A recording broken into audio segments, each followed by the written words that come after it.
Bonsoir à tous. Alors le brief de ce concours était extrêmement simple. Concevoir ou réhabiliter une école en Afrique. On avait donc peu ou pas de contraintes géographiques ou programmatiques. Et n'étant pas un projet voué à être construit, il a fallu donner un sens à cette construction intellectuelle. Et donc on s'est raconté des histoires. Et voilà, c'est un peu ça que je vais vous raconter. Et puis on va prendre un peu le temps avant de montrer le projet. Donc le palier d'équilibre entre la population rurale et urbaine en Afrique apparaîtra aux alentours de 2035. On est en train de vivre un boom urbain qui est gigantesque. Et selon les critères du UN Habitat, 60% des Africains vivent dans des bidonvilles. Donc c'est un chiffre dont l'ampleur ne laisse pas de doute. Le bidonville est une des formes de l'urbanité africaine qu'on ne peut pas ne pas considérer. Et la plupart des politiques publiques les déconsidèrent dans de nombreux pays comme forme urbaine. Aussi, ce sont les premiers à être rasés dès qu'on a besoin de faire un projet d'extension, d'aménagement d'une ville. Mais du coup, raser un bidonville pour construire un condominium accessible, certainement pas aux gens qu'on a délogés, ça règle aucun problème de pauvreté ou de quoi que ce soit. Et du coup, à travers ce projet, l'idée c'était de prendre en compte une population qui est déconsidérée en vertu de son habitat. Et il s'agissait qui est précaire de par son mode de vie, qui est précaire de par l'image que la classe dirigeante porte sur elle. Donc proposer une école pour le bidonville, c'est non seulement donner un accès donc, à l'éducation, mais c'est vraiment faire un support de cohésion dans le quartier, quelque chose qui l'identifie vis-à-vis de la ville et du monde. Et c'est surtout aussi, pour nous, faire un lieu d'émancipation où on peut sortir de cette image de marginalité et en fait, l'idée que le bidonville, pour certaines personnes, sont des friches qu'on peut utiliser quand on en a besoin.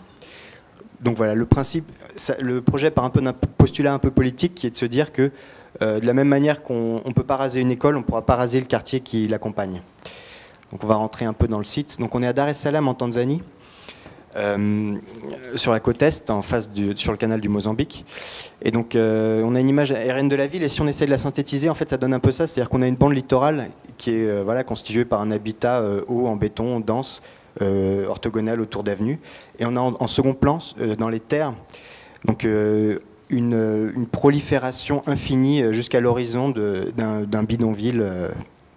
C'est absolument gigantesque. Et donc, on a ces deux faces de la ville qui se côtoient.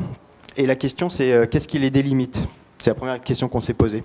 Et en fait, si on trace le cours du fleuve Msimbazi et de ses affluents sur le territoire, on comprend tout de suite que c'est l'eau, c'est une limite physique, c'est une limite hydraulique qui les sépare.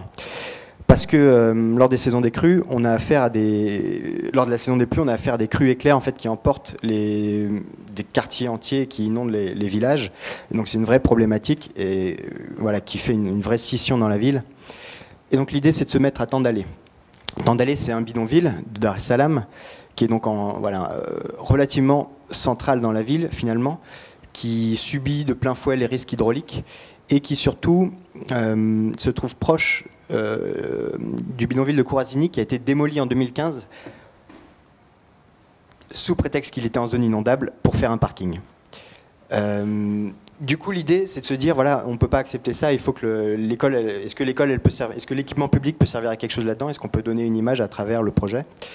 Et donc ça, c'est le point de départ du projet, c'est de se dire, c'est le carré coléoptère que vous voyez, on va jeter un pavé dans la mare et on va pas s'intégrer, on va pas faire un bâtiment discret et caméléon, on va sortir, on va s'adresser à la ville constituée et on va être visible.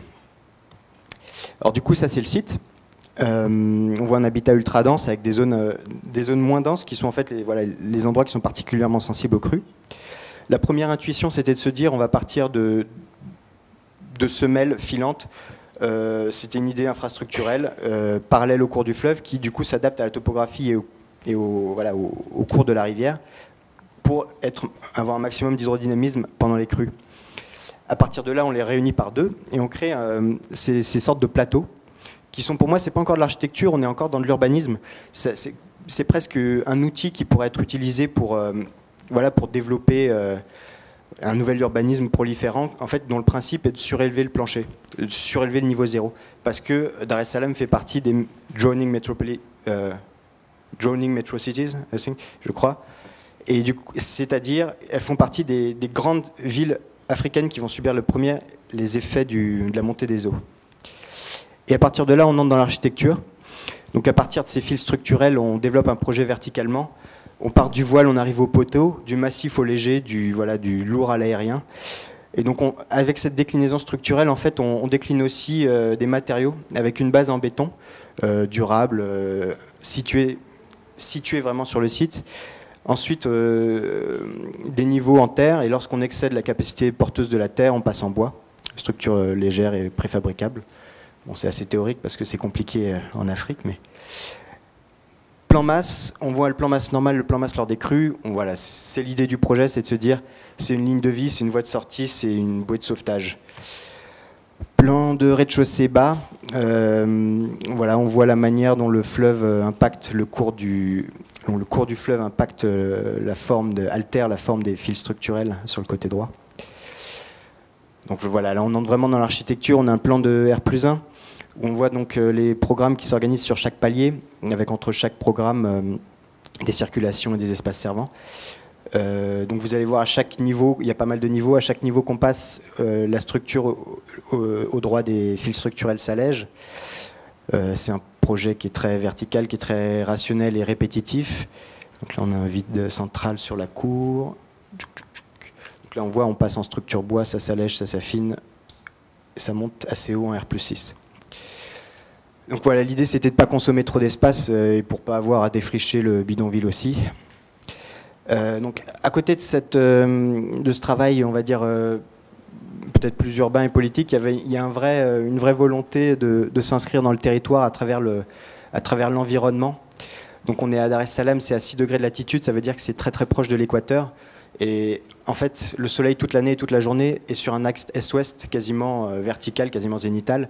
Et du coup, avec ce ruban qui enveloppe le bâtiment, on peut quasiment sans débord de toiture protéger totalement des effets des échauffements solaires et avoir un pignon sud, un pignon nord qui sont complètement ouverts, complètement poreux aux éléments, à l'air, à la brise thermique et donc au fleuve. Donc là, on a une image d'une classe où on voit un peu cette idée de couverture qui enveloppe la classe tout en étant parfaitement poreux. Donc une relation au paysage, à l'horizon, à la végétation. On voit que c'est un projet qui tient que dans son infrastructure. Il n'y a quasiment pas de seconde œuvre, à part pour les garde-corps, mais c'est un bâtiment qui n'existe quasiment que par sa structure. Et donc une simplicité, on va dire, d'utilisation, de modularité. On voit l'image insertion dans le site. C'est pas très inséré comme projet. Alors, c'est pas un projet élégant. On va pas se le cacher. C'est un projet qui a une sorte de massivité pachydermique, mais je me console en me disant que peut-être que ça ancre dans le territoire et ça donne une visibilité on ne s'agissait pas de faire un projet blanc et évanescent. Voilà, donc c'est comme ça que je me console. Et une dernière image, c'est peut-être la seule image architecturale.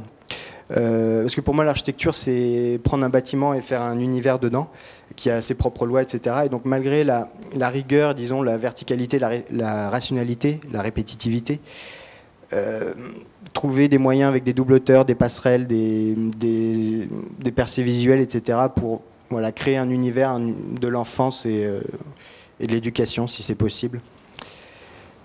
Voilà, c'est la dernière image et du coup c'est vraiment un projet qui a cherché deux choses, à la fois de porter un postulat assez politique à grande échelle, très général et peut-être très générique, qu'on pourrait appliquer à toute l'Afrique et j'ai même envie de dire à la France. Est-ce qu'on ne considère pas les bidonvilles chez nous comme des friches qu'on peut démolir, alors que ce sont des quartiers constitués qui ont agrégé des manières de vivre, etc.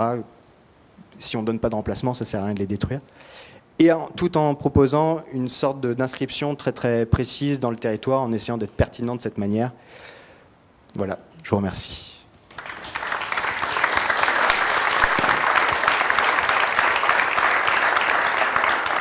Merci Victor.